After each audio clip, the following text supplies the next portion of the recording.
Bonjour à tous. Aujourd'hui, nous sommes le 19 septembre et j'en profite de la fête de la commémoration des apparitions de Notre-Dame à la Salette pour décrire ce qui m'est arrivé spirituellement à la Salette. Tout d'abord, sachez que euh, avant, il y a quand même une préparation, une ambiance dans laquelle j'ai été baignée de crainte de mourir, mais crainte d'être violée aussi, crainte d'être rouée de coups, crainte de me faire voler, crainte de beaucoup de choses. Tout simplement parce qu'on a fait une sorte de mauvaise réputation autour de mon prénom. Et notamment aussi de la part de l'Église, des choses complètement fausses, tirées par les cheveux, qui m'ont attiré aussi beaucoup de soucis avec les gens qui font du trafic sexuel, alors que moi je n'ai jamais fait ce genre de choses. Voilà, je vous écris à peu près l'ambiance dans laquelle j'étais. Et donc je me déplaçais le plus vite possible, j'essayais le plus possible de ne pas être suivie. J'étais sans arrêt en train de regarder derrière moi, voir s'il y avait quelqu'un. C'était une ambiance qui était insoutenable, mais j'ai réussi à la vivre parce que Notre-Dame m'a demandé d'aller à la Salette et qu'elle m'a précisé de ne dire à personne où j'allais me rendre, justement parce qu'elle m'a dit si tu révèles l'endroit où tu vas, tu ne survivras pas à ce pèlerinage. Voilà. Et il a fallu quelque part que je disparaisse de manière spontanée, puisque j'avais décidé à un moment donné de renvoyer mon téléphone portable. J'avais remarqué que quand je prenais mon téléphone, il y avait des musulmans, des arabes qui me suivaient, et je me suis demandé d'où ça pouvait venir, puisque je n'ai donné mes coordonnées téléphoniques à aucune de ces personnes. Je pense qu'il y avait du trafic derrière aussi, notamment quelqu'un de malveillant qui voulait vraiment que je paye pour quelque chose que je n'ai pas commis. Et je me sentais mal à l'aise parce que je n'avais aucune preuve et j'avais constamment ce harcèlement sur moi de toutes ces personnes, et ça a été pour moi une sorte de cauchemar permanent, aussi bien spirituellement que physiquement. Voilà. Toujours est-il que lorsque je me présentais auprès des prêtres, je disais toujours que j'étais ermite de Notre-Dame, que je marchais pour porter les âmes dans mes prières. Je n'avais pas vraiment l'air d'être quelqu'un d'amoché, ni spirituellement ni physiquement, et je disais les choses dans la plus grande joie possible. J'avais avec moi Rio, mon chien, et j'ai compris que les prêtres ne me donneraient pas à manger, ne m'accorderaient pas l'hospitalité non plus. Je n'ai pas compris pourquoi, puisque à chaque fois que j'ai fait ces pèlerinages, alors que j'étais ermite, avant d'arriver ici, en Périgord, lorsque j'étais à Saint-Germain-en-Laye, j'ai toujours été très bien accueillie. On m'a toujours aussi accordé de la monnaie, vous savez, des petits billets de ci et de là, même si je ne commerce rien. C'est juste que ces gens-là voient que j'ai besoin de fruits ou de légumes et par gentillesse, par charité, m'accordent de la monnaie pour que je puisse m'acheter des fruits et des légumes, pour que je puisse m'acheter des vêtements aussi, parce que j'avais des trous dans mes vêtements certains moments. Ces gens-là sont vraiment très charitables. Et je n'ai eu aucune charité sur ce chemin jusqu'à la Salette, sauf lorsque je suis arrivée en Isère, d'autrement, comme je le dis, à la Mure, auprès de la congrégation du Saint-Sacrement, où j'ai été très bien accueillie, et également en remontant pour aller voir le père Gaspard Craplet à Ars-sur-Formant, où j'ai été bien accueillie aussi par lui, où j'ai eu l'aide de sa petite équipe formidable de la société Saint-Jean-Marie Vianney. Voilà. Mais toujours est-il que, en arrivant jusque-là, je n'ai pas cessé d'être ignorée par les prêtres. C'est comme si tout le monde s'était passé le message, c'était très agréable. Et j'avais besoin de manger, j'avais besoin de me reposer. Vous savez que vivre dans cet état-là nécessite qu'on prenne soin, justement, notamment des messagers de notre Seigneur Jésus-Christ, surtout des messagers, puisque plus on partage les choses et plus les grâces se répandent. Elles se répandent très très rapidement quand on fait bien confiance à Notre-Dame. Mais là, malheureusement, il ne s'est rien passé, puisque ça a été pour moi un stress permanent aussi, ce harcèlement sur la route. Voilà, toujours est-il qu'en arrivant à la Salette, je vous partage ce que j'ai vécu, puisque j'ai été accueillie en arrivant presque à la Salette quelques heures avant d'arriver par des bergers qui m'ont donné à manger, m'ont permis de me reposer chez eux, avec qui j'ai partagé beaucoup de choses, et qui m'ont donné un de leurs chiens, Draco, qui était tout petit à l'époque et qui pesait pas lourd, hein, il était Draco, je l'ai appelé. Et ensuite je suis arrivée à la Salette. Je suis arrivée dans un grand état de fatigue, mais je m'en étais pas rendu compte, puisque Notre-Dame m'a demandé d'aller à la Salette, et j'ai été portée par ces choses, portée par Notre-Dame, portée par la motion, c'est comme par les ailes d'un ange. Je suis restée aussi bloquée avant d'arriver à la Salette, puisque je n'arrivais pas à retrouver les marques jaunes pour aller à la Salette Falavo. Il a fallu que je prenne le raccourci. Par temps de pluie, ça glissait, c'était vraiment très stressant. Quand je suis arrivée à la Salette, la première chose que j'ai cherché à faire, à part un endroit où dormir et un endroit où sécher mes vêtements qui étaient complètement trempés par la pluie, c'était d'aller me recueillir auprès de notre Seigneur Jésus-Christ, car c'était une telle joie pour moi de me retrouver enfin à la Salette, que j'étais soulagée, j'étais tranquille, et en même temps, je me demandais pourquoi Notre-Dame m'avait demandé de me rendre jusque-là. Très certainement, elle allait m'apparaître, elle ou notre Seigneur, ou quelqu'un d'autre, peut-être un archange, et j'attendais auprès d'elle. Toujours est-il que je suis entrée dans la chapelle, je me suis agenouillée, j'ai commencé à entrer en oraison, puisque je suis partie le matin en faisant l'oraison, et je suis arrivée sans faire la deuxième. Lorsque je suis entrée en oraison, j'ai tout de suite entendu le Seigneur prononcer mon nom, et mon nom c'est Moïse, Moïse Élie. Il m'a dit Moïse, Moïse, et je me suis sentie portée par quelque chose de si fort que j'ai comme l'esprit qui est sorti, mon esprit qui est sorti de mon corps. Je ne voyais pas très bien, je ne sentais pas mon corps, en fait je ne sentais rien de mon corps, absolument rien, c'est comme si votre corps n'était pas présent. Et je me suis sentie vraiment attirée très, très haut, alors que pourtant j'avais les yeux ouverts et je voyais toujours le Saint-Sacrement devant moi exposé dans cette souche de bois qui s'est illuminée de flammes, un peu comme dans un buisson ardent. Et j'ai revu toutes ces choses et j'ai ressenti encore tout ce que le Seigneur m'a fait ressentir quand j'avais 7 ans, que j'ai vu son visage, j'ai regardé ses yeux et je me suis laissée imprégner par tout ce qu'il y avait dans ses yeux, dans son regard. Et vraiment j'étais très haut, je ne me souviens pas exactement, j'ai ressenti quelque chose de tellement fort que j'ai compris où était toute la création dans notre Seigneur Jésus-Christ, qu'il était vraiment dans toute sa sagesse, que c'était l'explication de l'explicitation de toute sa sagesse. La branche signifiait quelque part cette création, et il y avait aussi, j'ai vu aussi tout ce que Notre-Dame a montré aux enfants à la Salette. J'ai vu qu'elle marchait sur une hauteur qui était au-dessus, et je me suis dit c'est comme une explicitation de ce que j'ai vécu vraiment quand je suis arrivée. Je n'arrive pas à le décrire clairement, mais ça a été très très fort, et je me suis mise à pleurer ensuite. J'ai vraiment pleuré parce que ça m'a sorti de moi, ça m'a fait sortir de moi, mais ce n'était pas totalement aussi violent que certains moments quand je suis allée au Mont Saint-Michel notamment. Ça a été très très violent. J'ai essayé de me battre contre mon corps qui ne voulait pas que le Seigneur l'emporte, et puis ça a donné des gestes un peu inconsidérés dans toutes les directions. Donc je me suis sentie vraiment très ridicule à ce moment-là. Toujours est-il que là, en fait, je n'ai pas senti mon corps du tout. C'est comme si le Seigneur avait complètement absorbé tout ce qui était spirituel en moi et l'avait attiré à lui pour que je comprenne les choses, le cœur du monde, le cœur de la création, le cœur de l'Église, toutes ces choses. Et je n'étais vraiment pas du tout... je ne m'attendais pas à ces choses. Je savais qu'elle allait m'apparaître, ou le Christ, mais j'étais juste là pour faire ce que régulièrement je faisais, tout simplement. Ça a été si fort, et j'ai compris que le Seigneur m'avait demandé de prendre ce nom, qu'il fallait de toute urgence que je prenne ce nom à la Salette et que je reparte en ayant ce nom avec moi. Voilà. Donc c'était une exigence de notre Seigneur Jésus-Christ. Je n'ai pas vraiment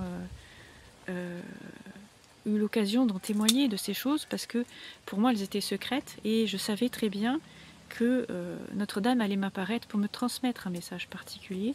Ce message, je l'ai reçu lorsque je suis redescendue au jour du 19 septembre, je suis redescendue de la Salette pour aller à Corps, et c'est à Corps que Notre-Dame est apparue, dans l'église de Corps. J'ai fait une veillée aussi à Corps, mais c'était juste en partant de la Salette, juste avant d'aller à Lamure, où je me dirigeais justement vers Ars-sur-Fourmont pour aller parler du message de la Salette au Père Craplet. Ce passage dans la montagne, j'en ai ressenti une si grande, il y a une atmosphère particulière à la Salette qui est déjà bonne quand vous y rendez, mais qui est encore plus marquante quand vous avez subi toutes ces choses sur le chemin. Là, je me suis vraiment rendu compte de l'urgence de l'appel qui m'a été confié, et que je ne pouvais vraiment pas passer au travers, et qu'il fallait absolument que je m'économise sur ces craintes que j'ai eues d'avoir peur de me faire violenter, voler, violer, tabasser, passer à tabac, et j'en passe des pires et des meilleurs. Voilà, en fait, c'est la mauvaise utilisation de ces prophéties que j'ai délivrées, très certainement que l'Église a eu sous les mains, et aussi, je pense, une sorte de défiance à l'égard des dons spirituels que l'on a voulu transformer en charnel, quelque chose de répugnant que je ne m'explique même pas, qui est pour moi d'une violence telle que je me suis sentie comme dans un abattoir. Voilà, exactement la même chose, sauf que dans les communions fréquentes, pendant mon chemin de la Salette, j'ai vraiment senti que le Seigneur était courroucé par cette attaque, et que, le Saint-Sacrement a vraiment été profané, que l'Église avait été profanée également par ces choses. Voilà. La démarche des prêtres notamment était une démarche qui était antichristique pour moi. Elle a été de le crucifier, et pour moi de me violer moi, dans mon intimité spirituelle et physiquement. C'était le cas aussi, puisque comme on le dit si bien, il y a chez les petits quelque chose qui agace profondément les puissants de ce monde. Et qu'est-ce que c'est ? C'est cette manière de parler du Christ, qui est détachée de tout, qui est simple et innocente. Et quand on sait beaucoup de choses, effectivement, ça peut entraîner des jalousies, des violences, de la haine, du ressentiment. Et je ne comprends pas pourquoi, puisque ces choses sont là pour accorder de la joie et de la paix. Je ne me suis pas vantée, je n'ai pas été hautaine par rapport à certaines choses. J'ai dit les choses telles qu'elles me venaient, dans la joie et la simplicité d'un enfant. Et je me rends compte que certaines personnes me disaient « mais arrête de rêvasser, arrête de rêver », alors que ces choses sont très concrètes. Tout ce qui est spirituel pour nous chrétiens est beaucoup plus concret que ce qui est matériel. Et d'ailleurs, on arrive à accomplir les choses d'une manière beaucoup plus parfaite en étant spirituel qu'en étant charnel. Et donc la violence de l'acte du viol serait été de me faire réagir par rapport aux réalités de la vie, pour que j'arrête de rêver, que j'arrête de contempler le Seigneur, que j'arrête de dire des bêtises à tout le monde. Voilà, en gros c'était ça, l'attaque que j'ai subie. Et j'avais beau essayer de me défendre et de dire les choses, il n'y avait pas de motion qui tenait, pas d'Esprit Saint qui tenait. Et là je me suis rendu compte que les gens de l'Église ne connaissent pas la motion et ne savent pas ce que c'est que l'Esprit Saint, tout simplement. Parce que ce n'est pas un divertissement, ce n'est pas un Seigneur, c'est vraiment une immersion dans la divinité, dans le corps et le sang du Christ. Ce n'est pas quelque chose de factice, ce n'est pas quelque chose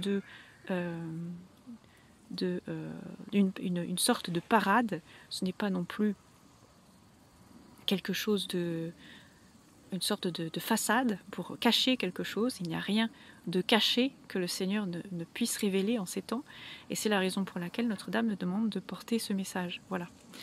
Donc toutes ces choses, malheureusement, qui ont été subies, je rends grâce à Notre-Dame, puisque elles m'ont permis de voir beaucoup plus loin que ce que j'avais vu moi-même au premier temps, et m'ont permis de me raccrocher quelque part à cette connaissance que j'ai accumulée pendant ces 17 années où j'étais à la Sorbonne, et où j'ai étudié, collecté des informations, fait des doctorales, et des colloques, et que j'ai enseigné également, puisque j'avais cette urgence de montrer que ce que je faisais était tout à fait rationnel, tout à fait réel, et que c'est justement le regard de ce qui est de ce que le Seigneur me demande d'apporter sur ce que vous avez habituellement et ce que vous constatez habituellement, qui n'est pas un regard céleste, bien sûr, qui n'est pas un regard spirituel, mais qui est un regard bien du temps. Puisque si ce n'était pas du temps, bien sûr, vous auriez reconnu que c'était des choses spirituelles, on est bien d'accord. Je ne peux plus côtoyer ces gens, tout simplement parce que je n'ai pas envie que la colère du Seigneur les abatte. Je vais leur donner une chance de se convertir, tout simplement. Donc je ne vais plus côtoyer ces gens. Je ne les côtoierai plus jamais de ma vie, mais je prierai bien pour elles. Et je prendrai soin d'elles en priant pour elles. Voilà.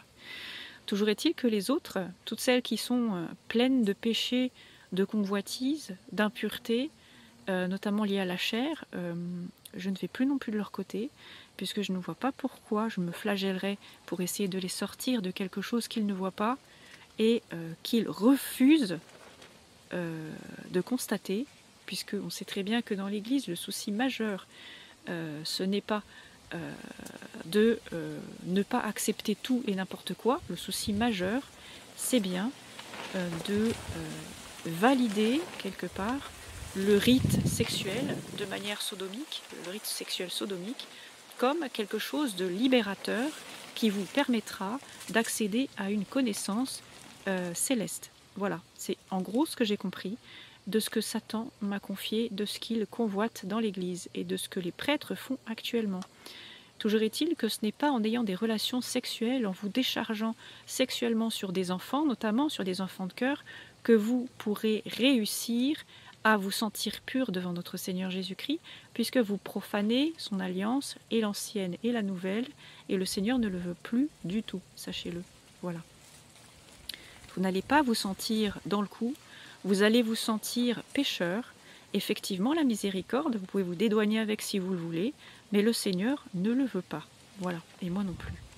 Donc, je le dis tout simplement que je comprends maintenant pourquoi Notre-Dame m'a appelé Moïse, ce n'est pas pour rien, c'est pour que la justice divine puisse être appliquée à partir de la Salette et dans le message de la Salette. Je le répète, dans le message de la Salette, c'est-à-dire arriver à un moment où la luxure est arrivée à son degré de perfection dans l'Église chrétienne, il arrive que on doive faire la vérité sur ces choses, et que, aussi douloureux que ce passage puisse être, il faut passer par là. Voilà. Donc Enoch et Élie, c'est bien tout à fait ce que le Seigneur me demande de porter. Je pensais qu'il allait y en avoir un deuxième, mais apparemment je me trompe, puisque ce poids-là, je me vois bien le porter toute seule. Malheureusement, je crois que c'est difficile pour le Seigneur, difficile pour lui de demander à quelqu'un de porter ces choses, puisque tout le monde a été bien leurré par la parade, la para, plus simplement, et la foi facile, la conversion qui n'en est pas une, et le divertissement, voilà, qui sont des rafraîchissements, mais qui ne vous changent pas totalement de point de vue sur la vie que vous avez et que vous menez, qui apportent plutôt une sorte de un confort qui ne vous corrige actuellement, qui ne vous corrige nullement de ce qui se passe dans vos vies, mais qui les conforte plutôt. Donc on vous conforte dans le fait que si vous faites des actes sexuels, vous allez vous sentir mieux après. On vous conforte dans le fait que s'il y a de la sodomie, c'est parce que dans un cas particulier c'est autorisé, alors qu'on sait très bien que ce n'est pas autorisé dans un cas particulier. Les gens font ça régulièrement, ils s'invitent même les uns les autres pour le faire, notamment dans les grandes familles qui ont régulièrement avec leurs enfants des rapports incestueux. On sait très bien que ces choses-là ont toujours lieu, et que la chiase, malheureusement, n'est pas le remède contre ces problèmes qui sont de soumettre se soumettre les uns aux autres de cette manière-là, et non pas de se soumettre au Christ. Voilà. On n'est pas des Christ tant qu'on n'a pas compris qu'il y a quelqu'un au-dessus de nous qui dirige ce monde, et si vous n'avez pas la crainte de vous, la crainte de Dieu en vous, vous ne pouvez pas dire que vous êtes héritier de Dieu et de sa grâce. Voilà, tout simplement. Malgré tout cela, j'ai une joie, quand même une joie immense de pouvoir témoigner sur ce petit écran de Notre-Dame de la Salette, de son message. Et je demande particulièrement à toutes les personnes à qui ils doivent transmettre le message de la Salette, les bons ministres de Notre-Dame, qui font pénitence, qui jeûnent, notamment ceux qui respectent le rite tridentin et qui sont très à cheval sur la tradition. Notre-Dame de la Salette, c'est un message qui ne peut pas être démodé, qui n'est jamais démodé, mais sachez toutefois que le véritable message de la Salette, ce n'est pas ce que vous entendez habituellement et qui est affiché sur les panneaux de bienvenue ou les panneaux d'au revoir, ou même dans les petites brochures que vous dépliez à l'intérieur du sanctuaire de la Salette. Le vrai message de Notre-Dame de la Salette a été confié à Mélanie, et Mélanie a reçu beaucoup de pression pour qu'elle se taise également. Concernant l'apostasie et le degré d'apostasie dans l'Église à l'époque où Enoch et Élie devraient renouveler ou entraîner à la rénovation l'Église catholique. Voilà. Donc toutes ces choses-là ont bien été dites, elles ont bien été écrites, et je vous demande d'être très attentif au message de Mélanie, Maximin également, mais surtout Mélanie, parce qu'elle a vraiment beaucoup porté, elle a vraiment écrit énormément de choses, elle a écrit aussi des prières que vous devriez réciter aussi également, elle a cette attention, qui sont très très agréables à Notre-Dame. Voilà, il y a un petit lézard qui vient de me passer sous les pieds. Voilà, toutes ces choses sont nécessaires, elles sont nécessaires, c'est une prise, une prise de conscience qui est nécessaire, qu'on ne peut pas dire qu'on progresse et qu'on amène le Christ dans notre vie ou dans l'histoire si on progresse dans le sens de notre ennemi. Voilà. Bien sûr, il va y avoir des violences, bien sûr, il y en aura. Il y en aura comme à chaque période où le Seigneur dit « ça suffit », on va s'arrêter là. Il faut que vous pensiez néanmoins que on reste très peu nombreux à être fidèles au Christ, très peu nombreux, comme les prophètes l'ont déjà écrit dans l'Ancien Testament. Les souches qui gardent encore cette sève et qui la portent sont des souches très précieuses au Seigneur, et c'est la raison pour laquelle il envoie toujours des gardiens excessivement puissants pour les garder. Voilà, excessivement puissants.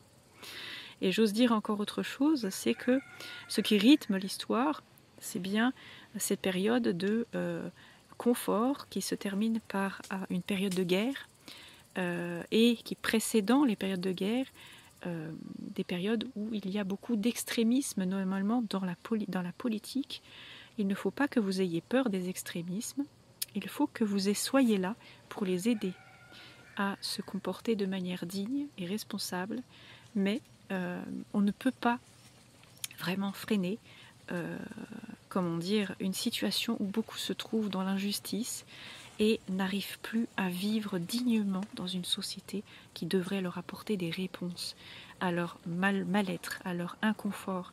Et le manque de Dieu, c'est là qu'on voit que c'est parce qu'il n'y a pas Dieu, et que dans l'Église, au lieu de favoriser certaines choses, certaines initiatives, on les tue dans l'œuf avant qu'elles prennent corps, alors que justement le Concile de Vatican II était là pour qu'on soit libéré dans l'Esprit Saint.